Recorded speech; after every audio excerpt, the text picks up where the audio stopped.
зориулалтын стандартад нийцсэн хоккейн талбай байгуулах асуудал эх оны үндсэн чиглэлд тусагджээ. Тухайлбал тэшүүрээр гулах боломж бүхий талбайг дурдвал аймгийн биеийн хэмжээ спортын газрын харьяаны мэдэлд 19-р сургуулийн талбай, Хангард спорт клубын харьяанд цааны баазын талбай хариалагддаг байна. Харин нэгийн 2-р байранд байсан талбай нь зам тавьсан улмаас стандартын бус болоод орхигдсон байна. Иргэд мөс тавиулж гулах хүсэлтэй байгаагаа биеийн хэмжээ спортын газарт илэрхийлж байсан удаатай. Тиймээс цаашид чанар стандартад нийцсэн хоккейн талбай байгуулах асуудлыг судалж байна гэж биеийн хэмжээ спортын газрын дарга ярьлаа. Одоогийн яригдж байгаа асуудал стандартын асуудал яригдж байгаа асуудал л та. Тэгэхээр энэ дээр бол бид бодож байгаа. Газар нь хаавна. Яг одоо Орос сургуулийн талбай чинь одоо эзэмшил газар манай байгууллага мэдл юм биш. Хууганд очсон. Объект манайх байж. Тэгээ маргаантай зөрчилтэй байдаг байхгүй. Тэгээ тийм дээр чи хөрөнгө оруулалт их хэцүү байгаа. Тэр нь бидний бодлого бол тэр хоккейн талбайгаа төшөөд ажиллахаар тэр нэг битүү болгох чи гэсэн хүсэл тавьж ирсэн.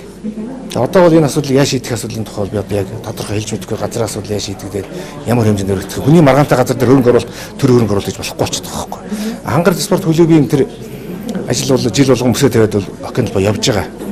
За өнөө одоо манайхан иргэдэнтэй иргэд бол бүгд мэдж байгаа. Хангард ордны урталт нэг газар ухаа тавьсан байж байгаа тийм. Энд чинь битүү хоккейн талбай байгуулах гээд одоо оны би яг одоо маш санахгүй байна.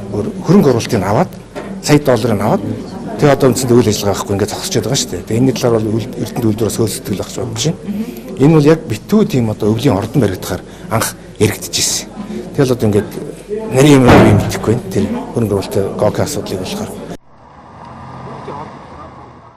Түүнчлэн өвлийн өдрөл чөлөө цагийг үр дүнтэй өнгөрүүлэх зорилгын хүрээнд 6, 9, 10 дугаар байрны дундах талбайг ашиглан мөсөн талбай хийхээр ажиллаж байгааг хэллээ. Мөн наадам талбайд 400 м-ийн стандарт бүхий талбай тавигдсан бөгөөд өнгөлөхөөний ажил хийгдэнэ. Ингэснээр иргэд наадмын талбайд конькигаар гулгах боломж бүрдэх юм.